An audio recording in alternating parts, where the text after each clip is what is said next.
You are listening to the Fly the W670 podcast. It's season 2. It's episode 63. The Cubs sneak past the Royals. Don't forget to listen, download, review, and most importantly, subscribe to the podcast. Follow us on the socials.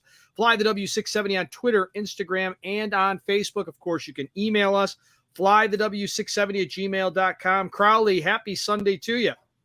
Yeah, the Cubs won the series. We had a big birthday party for a friend yesterday, Jonathan Evans, big Cub fan.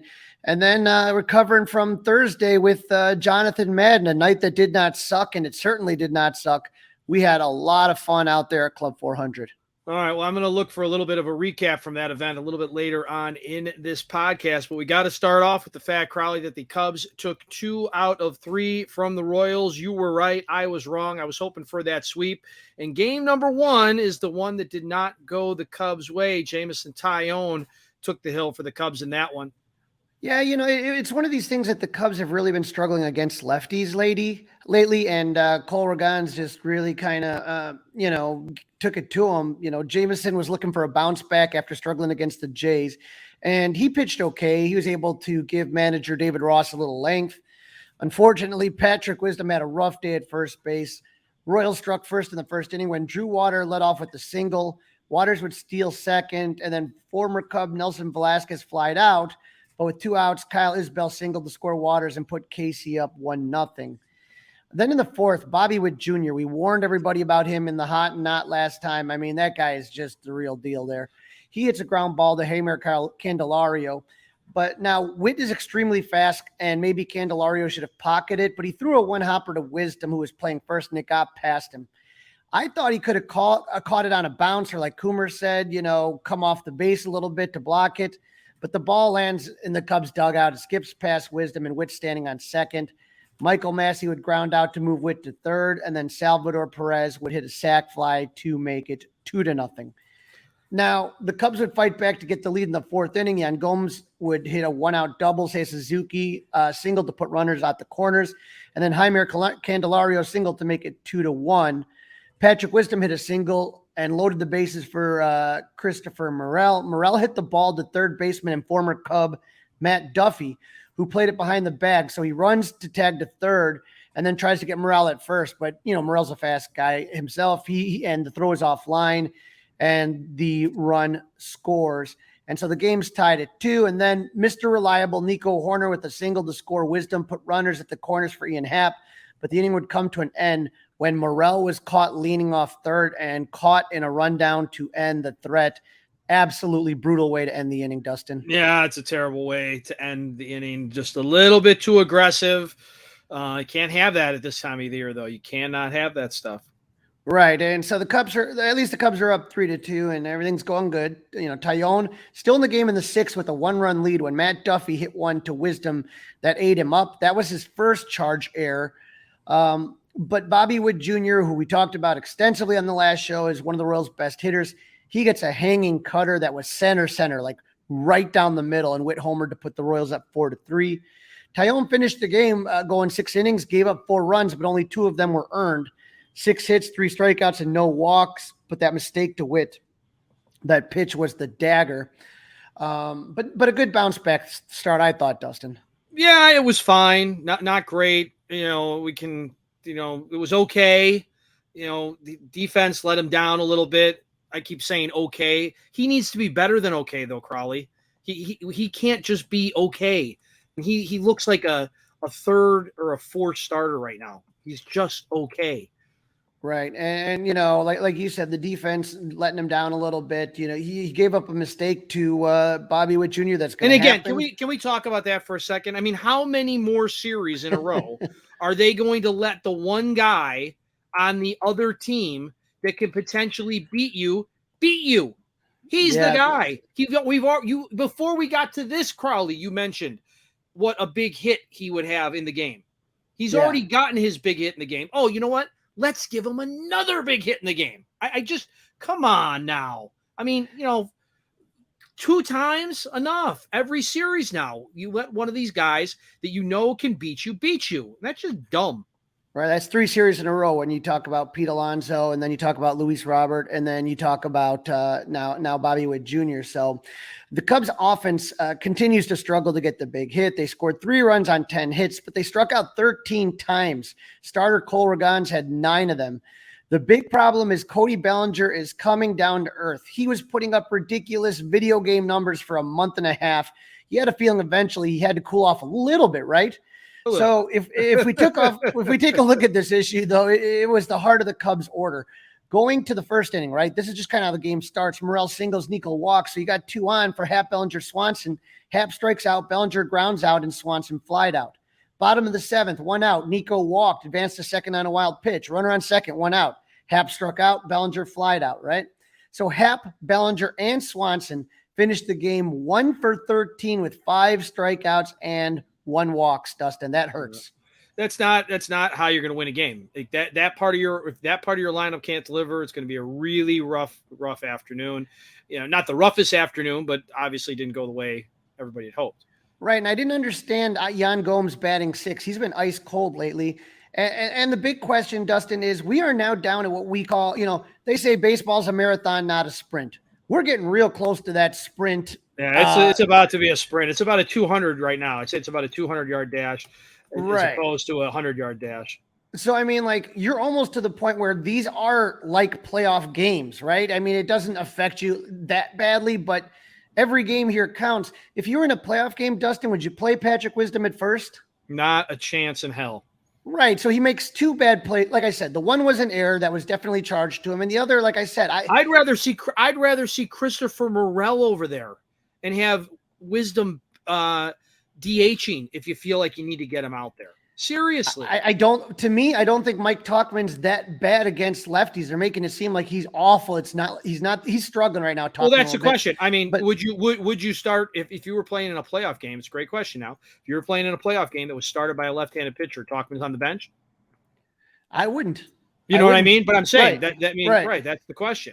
So, and if you have any question, David Ross pulled Wisdom in favor of Nick Madrigal in the bottom of the 8th with 2 on and 2 outs. So both of them are righties. So, it looks like, he had more confidence that Madrigal was going to make contact in that situation than Wisdom. The one thing, Dustin, I heard people complaining about it and on Twitter, whatever, that I did not question was Nico Horner getting thrown out at second with 1 out in the 9th, right?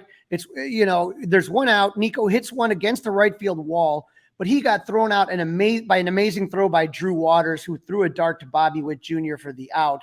He was 3 for 4 with a walk. It was an aggressive base running play. My guess is 99 times out of 100, he's safe. The guy just on that particular play made a brilliant throw, and you tip your hat, and that's it. I like the play. Yeah, you just hate for the game to end in that fashion, right? I mean, he also got a great bounce, right? And obviously that's not something that Nico can read. Nico can't read that the ball is going to bounce off the wall and he's going to be on the perfect angle. And then he had to make, as you described it, a perfect throw. So a couple of things went against him right there. You don't want to coach the aggressiveness out of guys. So I guess I can, since the Cubs took 2 out of 3, Crawly, I can live with it. But I was sour. I was very sour most of Friday after that game.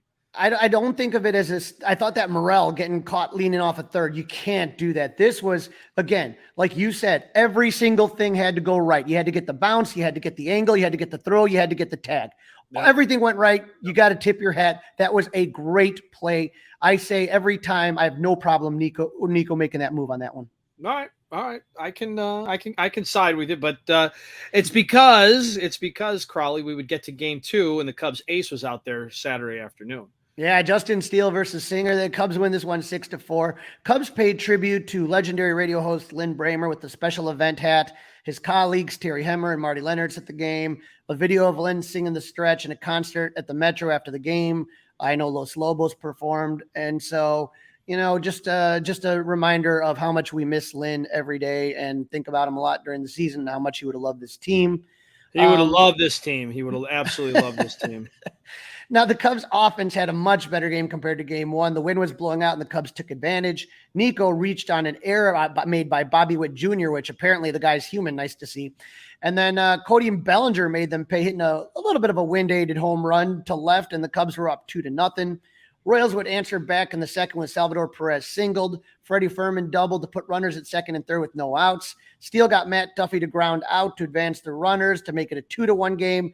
But with a runner with third and one out, Steele got Samad Taylor and Drew Waters to ground out, and that kept the Cubs lead intact. I thought that was really nice of Steele to get out of that one. Yep, big play. And then the Cubs got that run back in the bottom of the inning when Heimer Candelario tripled to right. Very aggressive base running. I loved it. Like I said, Seiya Suzuki hit a sac fly to make it 3-1. Then in the third inning, Cody Bellinger hits another home run, this one 4-1, and you could just see Scott Boras counting those dollars right now. I was going to say, I loved your tweet. I loved your tweet. Was it Donald Duck you tweeted counting out money, or was it Bugs Bunny? I forget which one. Yeah, that was Donald Duck counting those dollar bills because he's going to be cashing in. Yeah, he is. Boy, he is just smoking hot. The Cubs loaded the bases in the fourth with one out, and Ian Happ came up, and he actually came through with a single to make it 5-1. With 2 outs and the bases loaded, Cody Bellinger, oh my God, I was thinking maybe another home run, but he hits a sac fly. Cubs are up 6-1. They scored 6 runs on 9 hits. They went 3 for 8 with runners in scoring position, and Belly had the big day going 2 for 4 with 2 home runs and 4 RBIs. I just hope he's just enjoying how much fun it is to play at Wrigley Field on a weekend like we just had. Yeah, with the Aaron Waters show and everything crazy happening and being in the middle of a playoff push, but he's the one that's going to have to make the ultimate decision. Scott Boras works for him, not the other way around. And so, we'll see what happens. But we know that Justin Steele, another good start, 6 innings. He gave up 2 runs with 7 Ks. Got a little nerve-wracking, right? The Royals score 1 off of Steele in the 6th, 1 off of Merriweather in the 7th, and 1 off of Fulmer in the 8th, right, to make it a 6-4 game. A guy gets on in the 9th with Alzolay, but he's able to pick up the save, so the Cubs take game 2. Absolutely. So that makes it 1-1 moving into Sunday afternoon, and Kyle Hendricks was on the mound Sunday against Jordan Lyles. When are we going to learn, Dustin? We felt very comfortable with this game. Jordan Lyles at the ERA hovering around 7. The Cubs have been very successful on Fridays this whole year. They have been god-awful on Sundays. They are so far 5 for 15 on Sundays. Luckily, they were able to add 1 more to that total, 6 for 15. But, they didn't look good at the beginning of the game. Bobby Witt Jr. hit a 1-out single, stole a base, and scored on a Michael Massey single to give the Royals a 1-0 lead. The guy he is a wrecking crew on the bases. Massey would steal second, but Hendricks was able to get out of the inning without further damage. The Cubs got that run back thanks to a fielding mistake by the Royals. With 1 out, Nico singles, followed by an Ian Happ single that was misplayed by center fielder Kyle Isbell. He couldn't decide whether to hold up or to dive. He got caught in between, and the ball will kind of just roll past him. Nico's able to score from first there, and Happ ended up on third. Cody Bellinger would hit a sac fly, and the Cubs were up 2-1.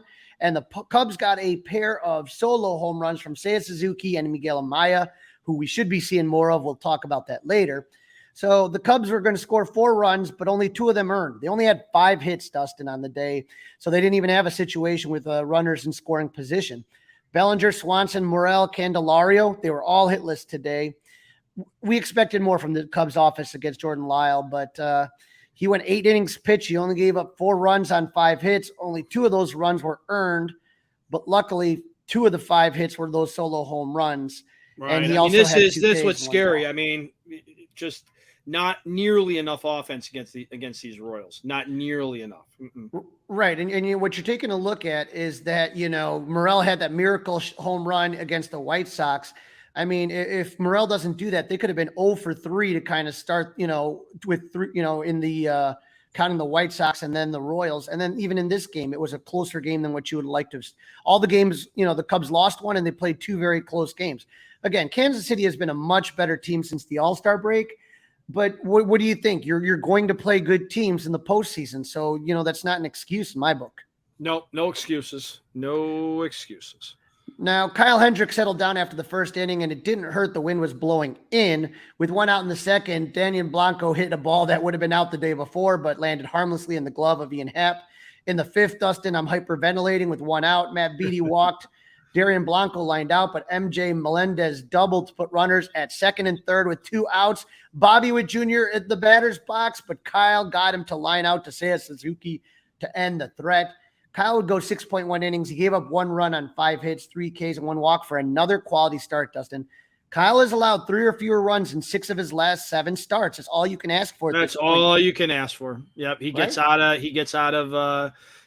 of some hairy situations. He's not doing a great job keeping runners on base. They're stealing all over him, but he always gets out of the jam. Yeah, he talked about that after the game because he does have a good pickoff move, but remember, you're limited on how often you can use it. But he said that they're going to go back and work on the timing, and you know, he's kind of getting predictable in his timing, and once you do that, that's not a good thing. Leiter and Merriweather looked good. They gave up no hits, but Adbert Alzolay didn't have his best stuff in this game. He came in with a 4-1 lead. He gave up 2 runs on 2 hits to make it 4-3, and Cub fans were definitely nervous before getting that final out. Yeah, I would have hated to have been a better where, you know, Cubs -2 or Cubs minus a run and a half, and you're up 4-1 going into the 9th, and you hang on for a 4-3 win. That would have ticked me off, Crawly. Well, Dustin, when we talked about that game 1, it's the guy that really, we know that Dansby Swanson's a streaky player, right? He's a guy that when he's hitting good, they fall in, and when he's not, he's ice cold. There's like no middle ground with this guy. And Cody Bellinger has gone beyond our wildest expectations of what we expected going into this season. It was all great, but again, Ian Happ, number 3 hitter. I mean, again, there has been plenty of accountability for everybody on this team, not named Ian Happ. I mean, so one guy. It's like the friendship between him and Ross is getting in the way or something. But yeah, there's something's not right. Yeah, I mean, and it almost cost you this series. So, I mean, you're taking a look at you have a extremely good hitter in Heimer Candelario, and maybe take a look at the splits, and then some days have Heimer batting higher, if you're looking at a left-handed pitcher versus a righty, et cetera. There are things that you can do. You don't have to every day pencil in Ian Happ in the 3rd spot in the lineup. If you don't want to just completely take him out, at least kind of sub in Candelario in the 3rd spot. It has to change because this is going to start costing you games. And like we talked about, we're running out of games where you just say oops or put that one in the toilet or whatever you say. Right. Yeah, you're running out of those. We don't have time for flush it games. No doubt about that. This is the Fly the W670 podcast. It's episode 63 of season number 2. The Cubs sneak past the Royals. Don't forget to listen, download, review, and subscribe to the Fly the W podcast. In this segment, Crawly interviews Greg Huss of Northside Bound on the recently released Cubs Top 30 Prospects list. Lots of changes, and Greg walks us through them. Joining me now on the Fly the W podcast, you know him on Twitter as Out of the Vines. You see his work at Northside Bound. Our good friend Greg Huss. Greg, how are you doing today, bud? Good, man. Good. Glad to be back on. Always happy to talk prospects. I don't know. I love going on other people's shows to talk prospects because on my show, on Cubs on Deck, we get like so into the weeds on stuff, like so crazy detailed on like the most obscure prospects that like it's nice to go on a podcast that's not hyper focused on prospects. We can talk about it from a big wide lens perspective. Yeah, and it's interesting because there's a lot of things going on. We have the updated new Cubs top prospect list, and a lot of different publications are putting the Cubs farm system pretty high up. Yeah, we've seen from the folks over at ESPN and Fangraphs and Pipeline, like all of the above. I know Pipeline just came out, I think today, with their top farm systems, and I think the Cubs were ranked 4th. Actually 3rd in the NL Central, but 4th overall, which is kind of wild behind the Pirates and Brewers. But yeah, man, it's a good system right now. It's different than what we've seen in past years, like even like last year, the year before. But it's a good farm system. Now, recently, obviously, the Cubs made some trades. One of the trades that ended up happening was to get Heimer Candelario, and you saw DJ Hers and Kevin Made go. And then also you saw was Ryan Jensen got waived, right? And so you are kind of seeing a little bit of turnover from the Jason McLeod regime to the Dan Kantrovitz regime, wouldn't you say? Yeah, for sure. I know that both DJ, actually all three of those guys, DJ, Kevin, and Ryan Jensen, were all three guys that even a year ago, a year and a half ago, we were looking at in a different light, I think, in a lot of different ways, right? I think all three of those guys were pretty clearly top 20 prospects in the farm system.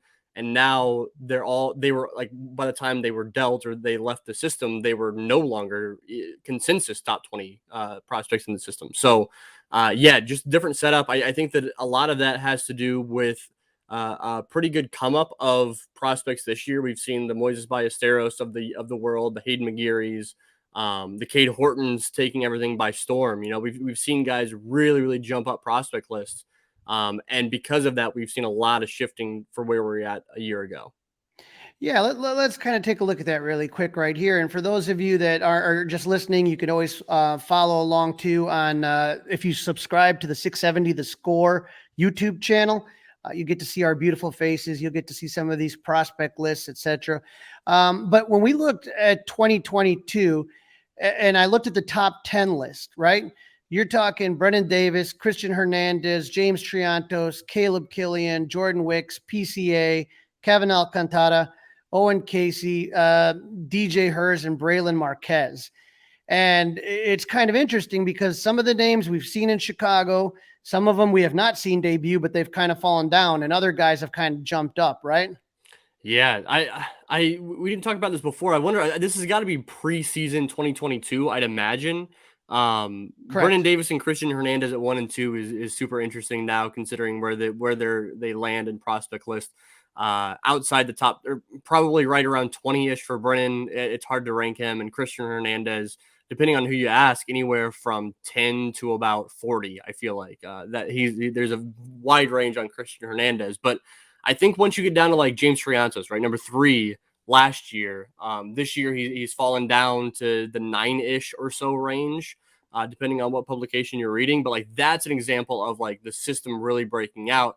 I know for years and years we talked about the depth in this farm system, but they don't have that top tier guy. Well, now they have 2 very clear top tier guys, right? PCA is a consensus top 15 prospect in all of baseball. Cade Horton is arguably the 3rd best right-handed pitching prospect in all of baseball. Like those two are your dudes. You know, those are the guys. And we saw over at Just Baseball, they released their top 100 a couple days ago, and Owen Casey was the 30th ranked prospect in all the league. So Owen Casey making it 3 guys that are all top 30 is pretty miraculous, honestly, from where we were at about a year ago. Right. And so, I mean, when we're talking here today, PCA had a huge day in Iowa. He has absolutely taken Iowa by storm. And it's funny because I was on the Mully & Haw show, called in this morning, and I said, look, PCA has to be the guy they call up, for no other reason. I said he's going to be the fastest guy on the team. I mean, I know that Nico Horner just got 30 stolen bases, first guy since Tony Campana, but there's no question that you have a base running competition between PCA and Nico Horner. PCA is winning it every single time. Yeah, dude. We talked about this a little bit on Cubs on Deck. Me and Brian Smith from Bleacher Nation talked about this, and just the fact that more than anything, I really believe that Pete Crow Armstrong would embrace to the fullest whatever role he was given up in Chicago, right? So he's not, if the organization called him up and they said, hey, like you're not playing every day, come next year you will be playing every day in Chicago. Right now you're not playing every day. You're going to be the defensive replacement in center field. You're going to be the base stealer. You're going to fulfill that role.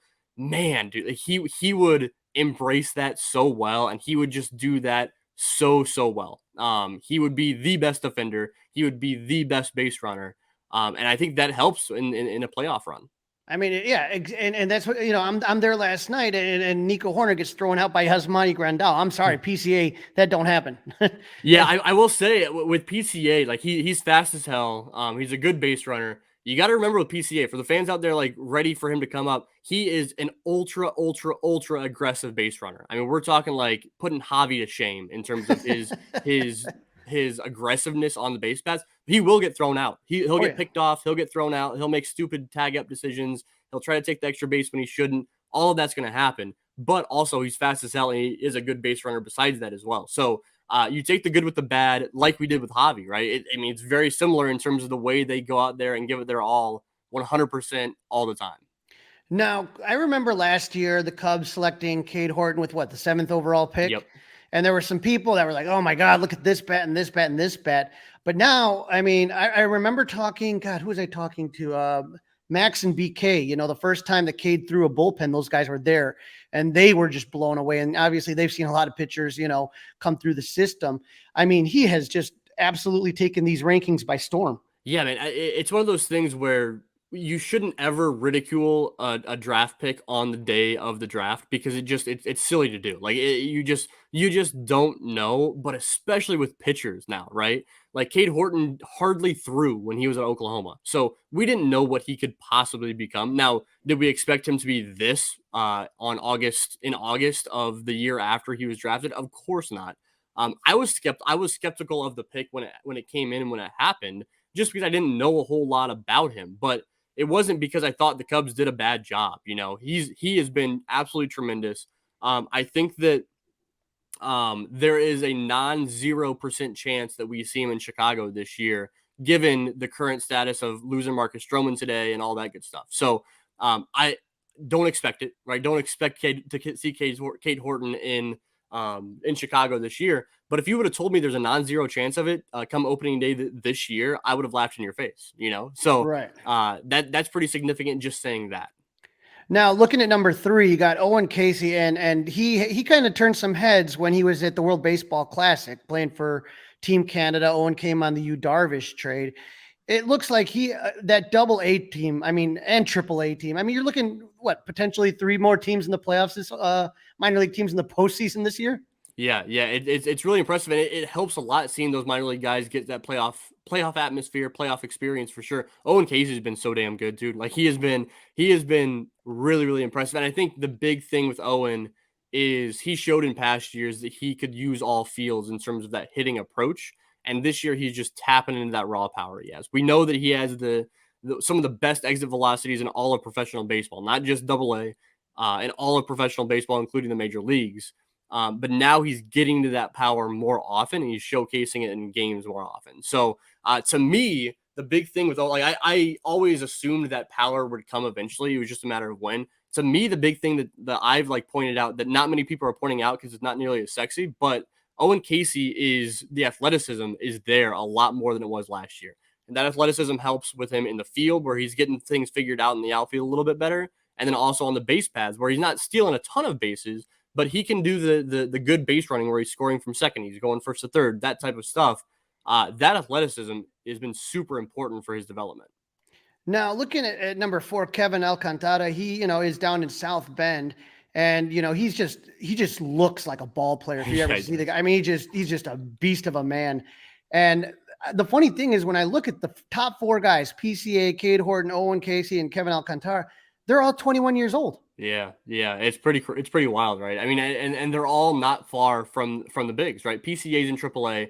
Owen Casey is a guy that is going to push for opening day starts in Chicago next year. Cade Horton is the same way, and Kevin Alcantara is already on the 40-man roster. He's a little bit further away in terms of levels, but he's already in the 40-man roster. So all 4 guys that are close to the big leagues.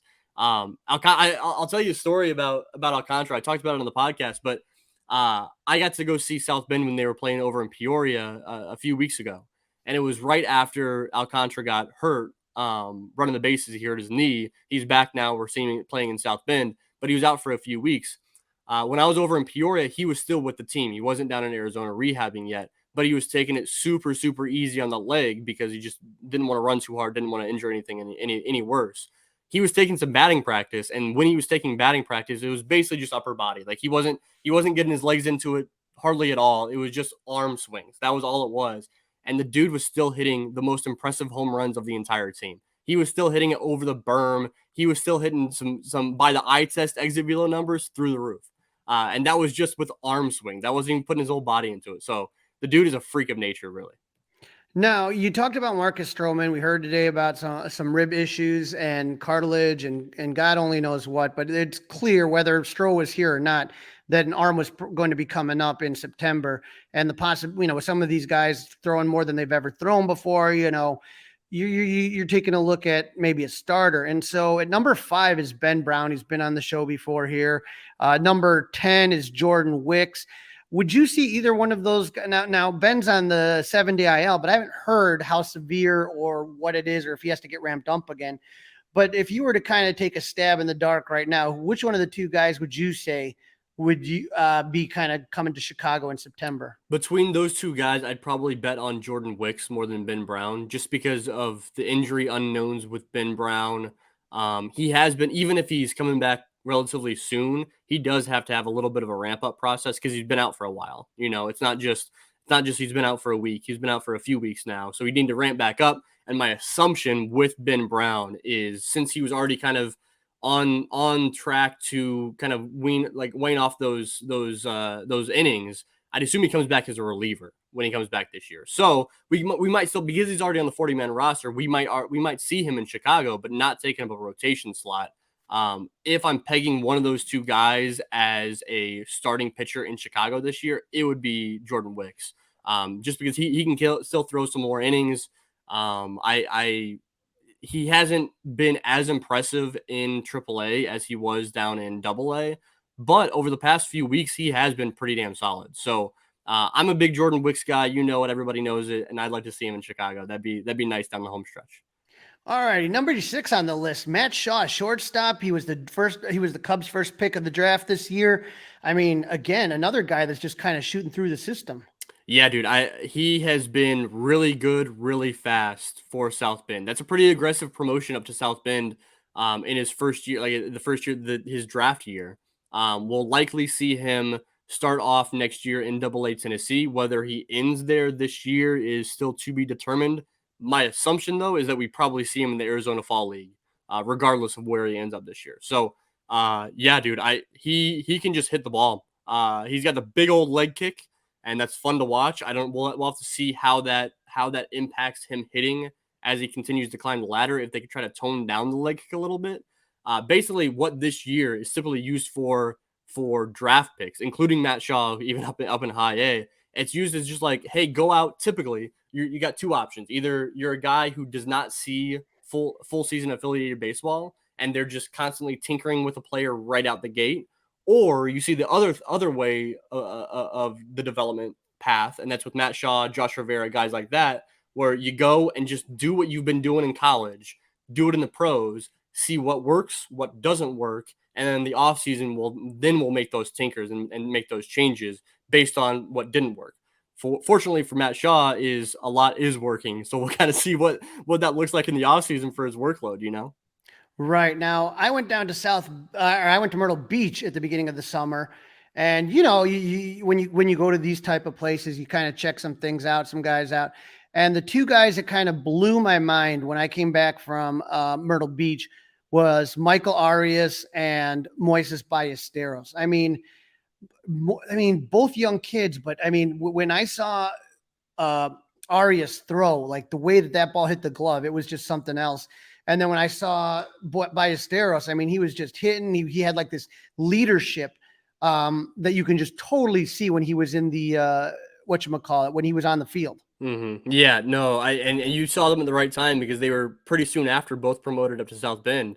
Moises Ballesteros has been just super, super impressive all year. I mean, I think that whether it's his hit tool, now he's starting to turn on pitches for home runs and showing off the power. I think that the defense has been good enough. And I think that his athleticism actually, as the year has gone on, has gotten a little bit better. Now, I'm not saying he's a freak athlete like Kevin Alcantara out there, but it's gotten a little bit better as the season's worn on. I really like Moises Ballesteros a lot. I like the bat. I like how he has been as a hitter. It's reminded me a lot of what we saw from Owen Casey during his time in the lower minors. That's been a lot of what we've seen from Moises Ballesteros. Michael Arias, dude, he's electric on the mound. The fastball is touching triple digits. The changeup is very, very good. The slider has been pretty decent too.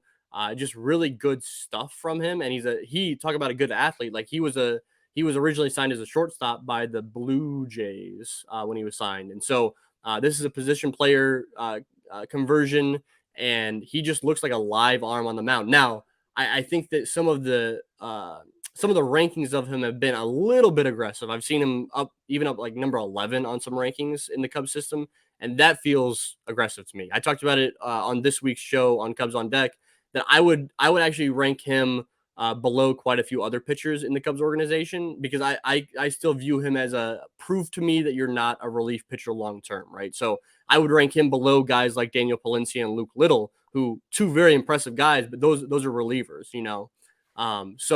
And I like those guys more than Michael Arias. So Arias has got to prove that he's a starter long term. We'll see. He's Rule 5 eligible this offseason. We'll see what the Cubs do with him.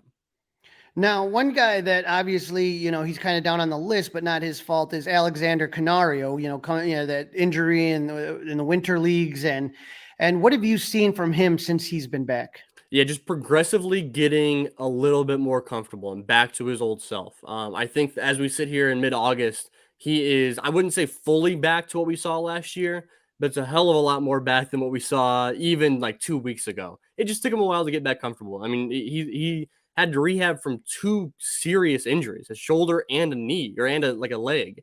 That's not easy. So the fact that he's back, the fact that he's getting into a rhythm, that's really impressive. Wouldn't be entirely surprised to see him get a few more at bats in the Arizona Fall League this year, just because he was shorted so many at bats in the first half of the season. So I just like that he is back, looking a little more comfortable. He's still got a ways to go, like I said, but he's looking more comfortable, which is nice. Another guy I saw the Pelicans, and he's been garnering a lot of buzz, is Jefferson Rojas, number 11, shortstop. What is it that the scouts love so much about Jefferson Rojas? Yeah, if you just watch him take at bats, it doesn't look like he's an 18-year-old, right? The body looks more like strong and advanced than an 18-year-old, but also his stance, the way he loads, the way he swings, everything about him hitting just looks more like a 22-year-old guy in Double-A, not an 18-year-old guy in Low-A, you know? So the results have been pretty solid, especially considering how rough it is to hit down in Myrtle Beach and in the Carolina League. But in addition to just like being impressive in terms of stats, he just looks the part. He's been playing shortstop over Christian Hernandez down in Myrtle. I just think the Cubs front office really, really digs this guy, Jefferson Rojas. Now, 2 first basemen that I want to kind of hit on really quick. Number 13 and number 18. Matt Mervis, we got to see a little taste of him. And, coming up to the major leagues can be humbling for a lot of players. There's plenty of famous Cubs players that have, come up and then had to go back down, right? And the other would be Hayden McGreary. What do you see from either of these guys right here? Yeah, so they are both first base only guys. If anything, DH first base, right? And so I've said for a long time that it is super important, like why I am not one to rank these guys as top 10 prospects in the farm system is because everything relies on them being not only like good hitters, but great hitters at the major league level in order to be successful, right? Because they're not upping their WAR by playing even average defense at first base. So they have to be really, really, really good hitters, like 120, like 120 WRC plus type hitters at the major league level to be successful. But that's kind of where the comparisons stop to a certain degree, because Matt Mervis is a guy who is really, really good at finding the barrel out in front so he can use that power. He's not showing off really tremendous exit velo numbers. He's just hitting the ball right. That's how he hits. Hayden McGeary is the other way, where he just puts up ridiculous exit velo numbers. Like, he hits the ball hard as hell. He hits the ball on the ground a little bit too often, but he's just hitting the ball so hard. So 2 completely different vibes for both those guys in terms of like the way they have their success at the plate. But both regardless of where they get ranked, anything like that, like super fun to watch in the minors. I'm really hopeful for them in the major leagues. Now, PCA obviously is in the futures game, but so was BJ Murray, and BJ Murray was also in the World Baseball Classic. Why did the Cubs select BJ Murray, do you think, to the futures game as opposed to a different player? Yeah, I think that BJ Murray it's kind of a vote of confidence from the Cubs, right? To send him to that game. We'll see that. We kind of see that a lot. They approach that in a similar way as kind of the Arizona Fall League, a very distinct way in which they approach that league and that game in that league. BJ Murray he had a really good first half of the season. He was one of the best hitters in the organization in the first half of the season. Everybody loved BJ Murray. He was getting on base. He was walking a ton, and that's why he was kind of showing success. What has impressed me the most now in the second half of the season is he's tapping into power, which is a must considering he's a first and third baseman. He's tapping into the power way more, not only relying on drawing walks, and he's looked pretty good at third base. Like he's not going to blow the world away with his defense at third base, but like if Jamer Candelario can play decent enough third base, then I don't see why this guy and BJ Murray can't either. I'm really excited to see his assignment obviously to AAA probably next year, and see him just kind of advance through the system, do his thing. It's a tough like profile, I guess, because he has to hit. He has to hit for power. He can't just rely on walking all the time because pitchers are going to throw to him more as he gets up to AAA, as he gets to the major leagues. So that's something to watch. Just continue watching that power, and if he's displaying that'll tell you all you need to know about if he can be successful in Chicago. Now, one last guy I want to touch on. He goes from number 1 last year to number 20 this year, Brennen Davis. What kind of updates have you heard about Brennen? Where's he at as far as the recovery process? Yeah, so I know he's getting some work down in Arizona right now. So he is on the field. He is not in the non-playing part of his rehab. He's on the field taking some swings. That's good to see. It's just a rough situation for Brennen, right? I think that we haven't seen a true version of Brennen Davis in quite some time now. We definitely haven't seen it. We definitely have not seen it this year.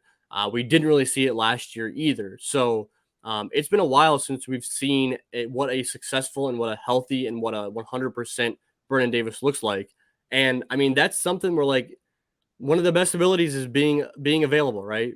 Availability is the best ability. And he just hasn't been that. So it's rough. I ranking him 20 is fair. I don't know where I'd rank him right now. Honestly, it's just I can't say because I don't know where he stands in terms of how he's feeling.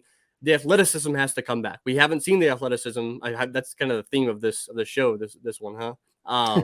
The athleticism did not come back. It's not been here the past year and a half or so. And that was like if you go back to like my old show, like if you go back a few years ago and we were talking about Brennen Davis, we would like typically reference him as the best athlete in the entire system. That's not the case anymore. So tapping into the athleticism again is going to be the major key in how he continues to develop. Now, you were talking a little bit for people that are interested in prospects and do want to delve a little bit more in the weeds. Why don't you tell our listeners where they can find your work? Yeah, for sure. You can find me talking on a podcast way too in depth about the third bullpen guy in South Bend, things like that over anywhere where you find podcasts. It's called Cubs on Deck. I'm hosting with Brian Smith of Bleacher Nation, Greg Zumak from Northside Bound. You can find writing and all that good stuff over at Northside Bound. Find us on YouTube. Actually, I'm hosting, I don't know when this episode is posting, but if it's in time for the live show, or you can go back and watch the video, hosting a live stream over on the Northside Bound YouTube page with Brendan Miller of CHGO. We're going to take live questions on the air, answer some prospect questions, answer some MLB questions, all of the above. That should be fun. So if you guys can't check it live, go back and watch the feed over at the Northside Bound YouTube page.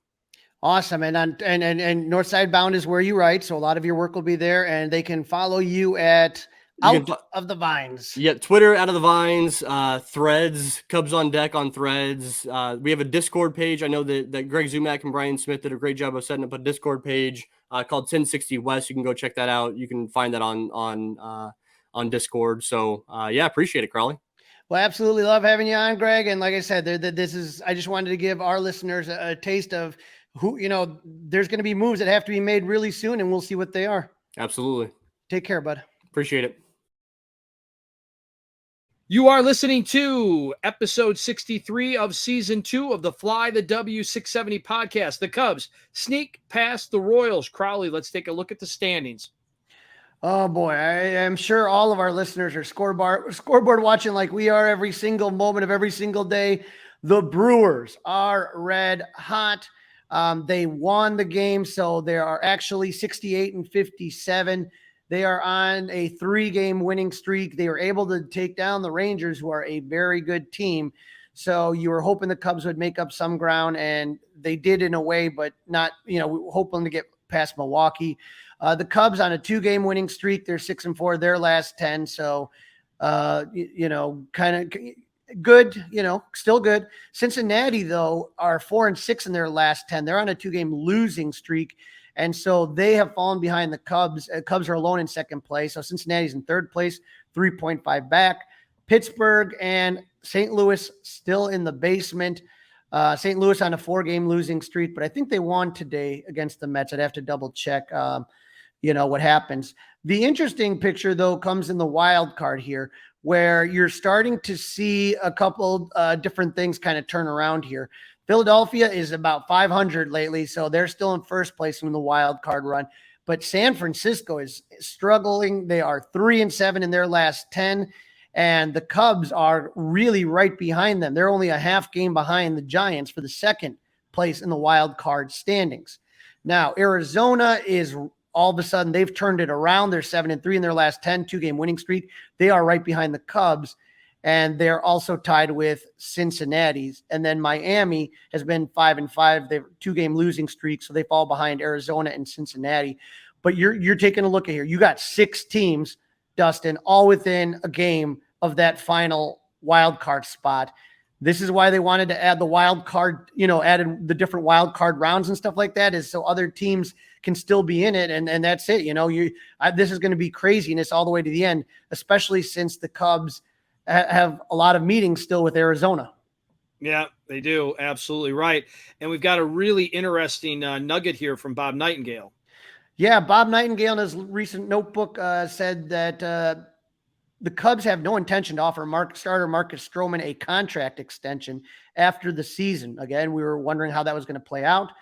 And now they wonder if Marcus will opt out of his contract. That looked like a foregone conclusion. But based on what we're hearing on his injury, it is looking more and more unlikely that he may have played his last game of the 2023 season.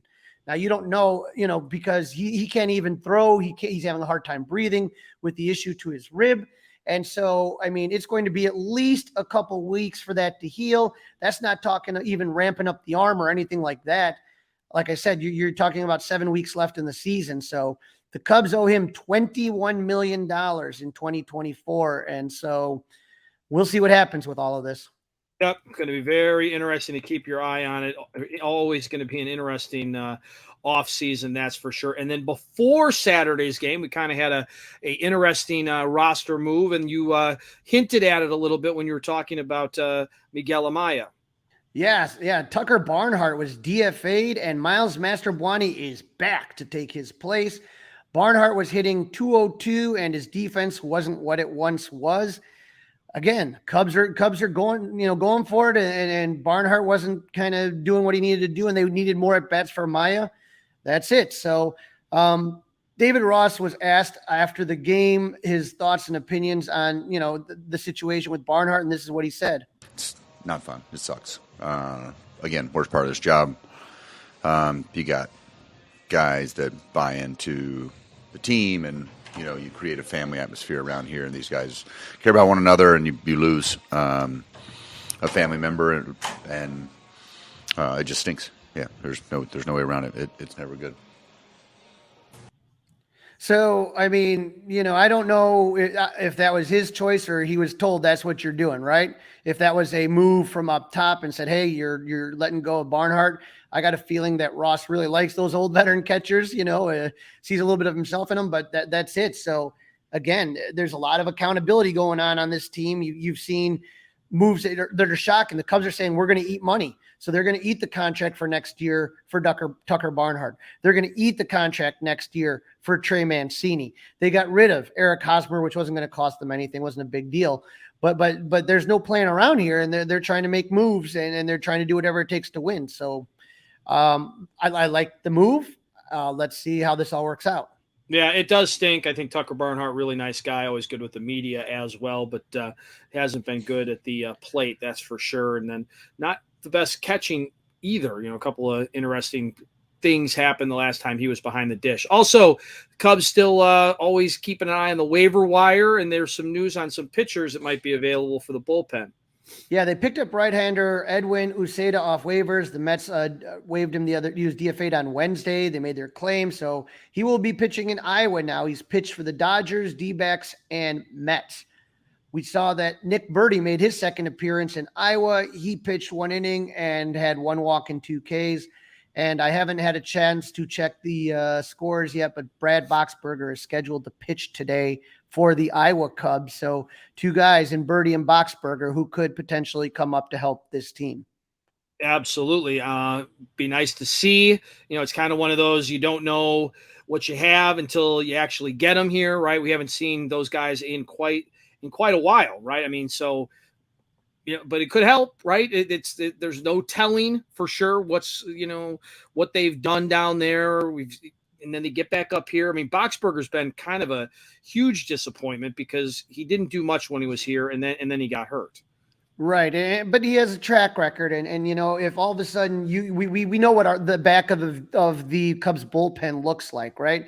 You know that you're going to have Alzolay, Merriweather, you know, Leiter, all of these guys that have been doing really well lately, and it doesn't hurt to have another guy in there, especially, you know, was Alzolay a little gassed today, or he just didn't have it? I don't know, but right. It doesn't hurt to have a guy with a little bit of experience to kind of come in and help out. So Boxberger got the hold today. 1 inning pitch, 2 hits, 1 run. It was earned, a walk, no Ks. He's got a 9.00 ERA down in Iowa. So that's the latest on Boxberger. Right, and again, first time out, no big deal. You don't. I mean, I remember Kyle Hendricks really struggling his first time in Iowa. That's going to happen. So absolutely, no worries. All right, Crawly, here we go. 3 games against the lowly Tigers next up in Detroit. That starts tomorrow evening, first pitch, I think just after 5 o'clock our time. Yeah. You and I know, don't mind these earlier start times. But Detroit last year finished the season 66-96, 4th place in the AL Central. They failed to make the playoffs for the 8th consecutive season. This year, they've added left-handed pitcher Matt Boyd, right-handed pitcher Michael Lorenzen, third baseman Nick Matten, catcher Donnie Sands, and then outfielder Matt Vierling, who's an interesting player. Key losses that they had from last year: left-handed pitcher Gregory Soto, Tucker Barnhart, who we just talked about, and they also had Heimer Candelario on the team last year. So we know Heimer knows the team very well. This season, the Tigers are 57-67, good for 3rd place in the AL Central. At the trade deadline, the Tigers they traded Michael Lorenzen to the Phillies. They tried to trade Eduardo Rodriguez, but he invoked his no trade clause, so that didn't happen. The Tigers just wrapped up a series with division rival Cleveland, taking 3 of 4 from the Guardians. So Detroit is now 6-4 in their last 10 games. Well, that's not terrible. That's not terrible at all. And tomorrow night, I really like seeing Assad getting another chance to go through. He's been really good lately, so really looking forward to that game. Yeah, Javier Assad, like you said, been doing well. He came in. He's been starting lately against the White Sox. He only gave up 2 earned runs on 4 hits in his last outing. Against Toronto, he only gave up 1 run in 7 innings, only 4 hits. And then even against Atlanta, a really good team, he went 3.2 innings, gave up 5 hits, 2 earned runs, but with 2 walks. But he's really been a guy that's been able to keep the rotation steady, even though, you lost Stroman, Smiley went to the bullpen. Assad's giving you some really quality innings, and that's what you're looking for right now at this point in time. Absolutely right. How about the Tigers? What are they throwing out at the mound to face the Cubs? The Tigers are throwing out Alex Faedo. He also has 2 wins, but he's 2-4 with a much higher ERA at 5.16. He started 9 games so far this season. Last start was against Minnesota. He went 5 innings, gave up 1 hit, 0 earned runs. He also faced Minnesota his last start before that, 4.2 innings, gave up 4 hits, 3 earned runs, 2 walks, and 5 strikeouts. And against San Diego, he went 6 innings pitch, and he gave up 0 runs on 1 hit. So this guy's been hot his last 3 starts. So even though that ERA is looking rather high, don't think that this is going to be a walk in the park. That's what I would say. All right, not a walk in the park, says Crawly. So game number 2, which will be on Tuesday. All righty. So when we look at game number 2 for the Cubs, Drew Smiley is back, Dustin. This interesting. Interesting. Not because they want to. It's a matter of it's what they have to do, right? It comes down to next man up with Stroh out. They're expecting him back. Smiley has to kind of come in here. He is 9-8 with a 4.92 ERA. If you take a look, he's been throwing relief lately, which is fine. An inning in his last 3 starts, and he hasn't given up an earned run. At the same time, he hasn't, he's got a couple strikeouts, stuff like that. The problem is he's not coming out of the bullpen. So this is what Hadavi talked about. Sometimes if you just get the 1 inning, that can kind of help focus you. You don't have to worry about, trying to go 5-6 innings.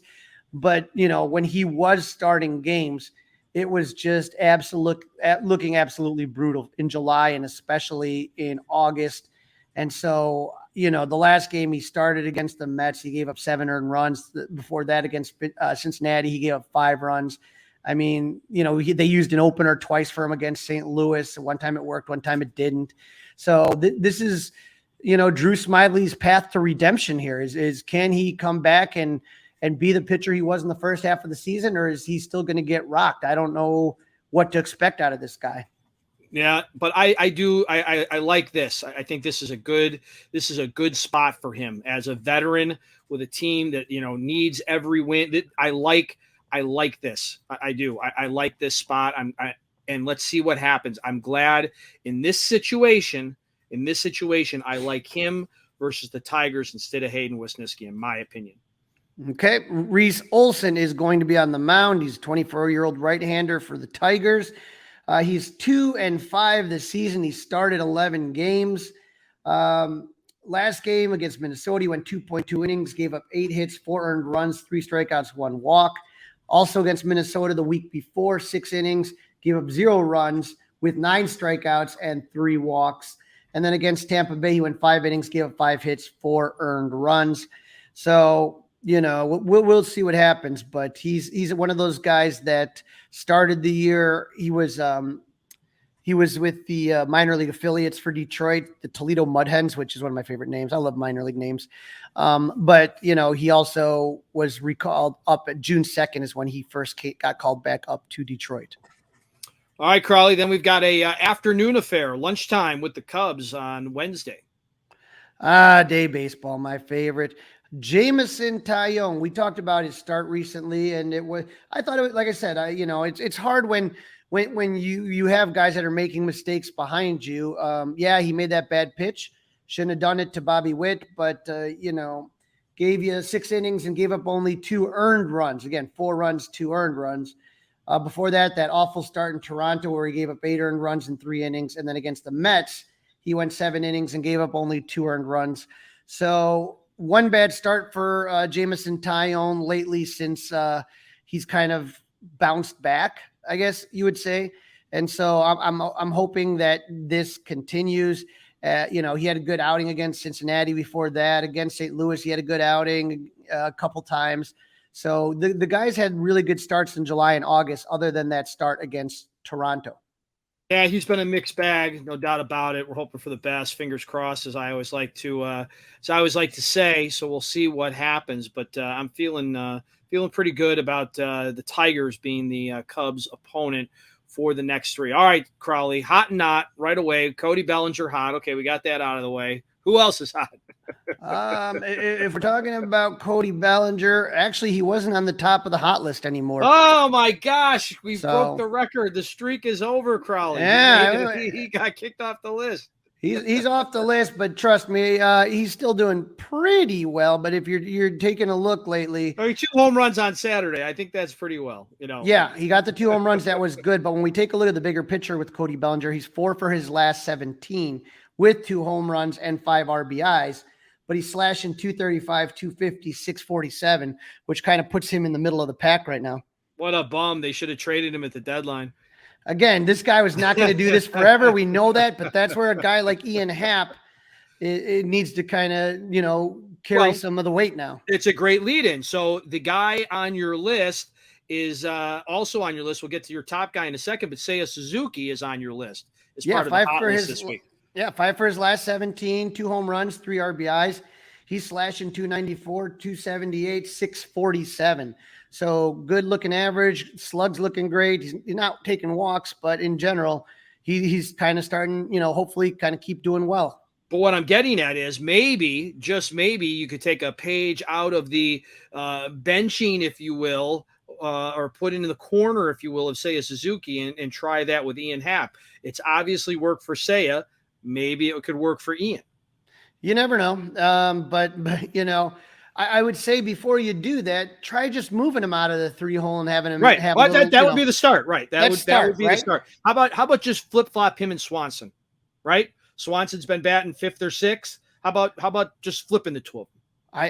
I'm going to tell you, I would flip Candelario before I would flip Happ or Swanson. That would be my choice. But all right. So your other hot candidate is who? Nico Horner, 7 for his last 17 with an RBI, slashing 412, 524, 412. And like I said, he's been playing great defense. He's really been great defense, running really all over the place. He's been really fun to watch. All right, so the knots. For the knots, let's go ahead and go with 2 guys right here. Christopher Morel, your DH, 2 for his last 19 with a big home run and 4 RBIs in his last 7 days, but 7 strikeouts to 1 walk. He's slashing 105, 150, 263. You can give Morel a day off too. That's not against the rules. It's but what are you gonna DH Nicky Madrigal? I mean, I don't know. I get it, but sometimes these guys, especially when you talk about guys that have played a lot of baseball, and you're in the dog days of August, the dog days of summer, maybe just give them a day off. Yeah, maybe you do go Morel, and if there's a situation where you need a guy to come in and give you a pop off the bench, you got that in Christopher Morel. All right. Dansby Swanson also struggling mightily. 1 for his last 16, no home runs, no RBIs. He's doing okay with the strikeouts, 5 strikeouts to 3 walks, not bad, but slashing .063, 211, .063. So we need him to get in another hot streak. Yep, that would be nice. And he is as streaky as they come. I'm not going to get down on him because, boy, is he playing just unbelievable defense for the Cubs. It's just, oh, gosh, the defense, he makes it look so easy, Crawly, just so easy how well he does it. And I just love how Nico Horner has made the transition from being a really good shortstop to being a really good second baseman. I mean, both these guys are going to definitely be in the conversation for the Gold Glove. Absolutely. And I think Nico hopefully doesn't get overlooked this time. I know it can happen, but to me, to right now, Nico is my favorite for the Golden Glove.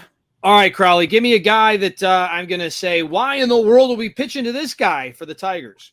Look out for Akil Baddoo. He is 6 for his last 17, 1 home run, 2 RBIs, slashing 353, 450, 588. Also, Spencer Torkelson is 7 for his last 21, 4 home runs, 5 RBIs. So Spencer's a guy you got to look at. He's slashing 330, 440, and slugging 1,000. Don't forget there's a guy on there, Kerry Carpenter. He's a right fielder. He's, he's 6 for his last 22, but he has 3 home runs and 6 RBIs. So they got a couple guys that are hitting pretty hot right now. All right. As I look at the not list, Crawly, these are a couple of names that I actually know. Miguel Cabrera, the old man, kind of finishing up here. He is 4 for his last 19, a home run, 3 RBIs. He is slashing 211, 250, 474. He could still put the ball out. He's still a dangerous hitter. And then former Cub Zach McKinstry. Remember that name? Yes. 4 for his last 19, no home runs, no RBI, slashing 211, 250, 211. This is a team that's hitting really well right now, and then they got some good pitchers as well. So, it's one of these things that they're all professionals. You get what I'm saying? And a lot of these teams, they're in a different situation than the Cubs are right now. They have nothing to lose. They can go out and play all willy-nilly. What do the Tigers have to lose? What do the Royals, the White Sox? They don't. What do the Cubs have to lose? Ground. Lots. So that's where the pressure starts to come in. Again, I talked to Joe Madden. I listened to an interview. Ron Coomer was there at Club 400. Phenomenal interview with Joe Madden. But, don't let the pressure exceed the pleasure. This is a learning experience for a lot of Cubs that haven't been in this kind of pressure-filled race. Like I said, 6 teams all vying for that wild card spot. All right, Crawly, you just mentioned it. Is it available? Can we hear this interview that you just mentioned between Ron Coomer and the great Joe Madden? Yeah, we'll see what I can do to kind of dig something up, man. But you know, Koeman, Madden did the coaches show in the morning, pregame show. So on the score 670 the score, and so they just had a really good rapport. And Joe is just such an interesting dude. The way he talks about things, he is, again, to this day, my favorite Cubs manager ever, and he's just really brilliant when he talks the game. I hope one day, and you know, Joe gave kind of like a nondescript answer on this one. I hope if the baseball thing doesn't work out, because I have a feeling that, you know, in today's day and age, they don't want a manager like Joe Madden, which I think is a mistake. But I'd love to see him on broadcasting somehow, some way, affiliated with Marquee Network, something. Also at the party was Bobby Dernier and Jody Davis. They were absolutely awesome with the fans. They did a great Q&A. And my friend Paul Johnson, he writes for the Daily Herald, he did a great job with that. And so we raised a lot of money for Special Olympics. There was a lot of great fun online bids. We had silent auctions. We had all sorts of things. It was a fantastic party. So all right, good news. I'm glad it was a success. Yeah, thanks for everyone that showed up. It was great. All right, prediction time, Crawly. I'll go first this time. I think I made you go first last time. I'm going to go 2 out of 3 just so I could try to be right for once. I want them to sweep. I think they have all the ability to have a sweep, but I'm going to say they win 2 out of 3, and I'm actually worried about the Jameson Tyone game on Wednesday afternoon. Okay, I like game 1. I like the Assad game, and I like game 3, the Tyone game. The Drew You're Smiley worried about Drew. I don't want to be a hypocrite. I'm the one saying give that crafty lefty a chance. All right, I'm going those. So I'm going 2 for 3 Cubs. All right, so we got 2 for 3 both guys, but we see a different outcome on Tuesday and Wednesday. So that's a wrap. Don't forget to listen, download, review, subscribe to the Fly the W podcast. Follow us on the socials. Fly us on Facebook, of course. Instagram, we're there. You can email us, flythew670gmail.com, and you can watch us on YouTube by subscribing to the 670 The Score YouTube channel. Crawly, have a awesome week, and we will get back together Wednesday or Thursday and wrap up that Tiger series and preview the next series for the Cubs. Yep, and folks, it's an awesome stadium in Detroit. Maybe take a ride to Detroit Rock City. It's a lot of fun, and go Cubs! Hey guys, it's Crawly. Thanks for watching. If you enjoyed this video, please don't forget to give it a thumbs up and subscribe to our channel for more content like this. If you want to see more of our videos, be sure to check out our playlist and let us know what you think in the comments below. Also, don't forget to follow us on social media to stay up to date with our latest episodes. Links are in the description. Thanks again for watching, and we'll see you in the next video. Go Cubs!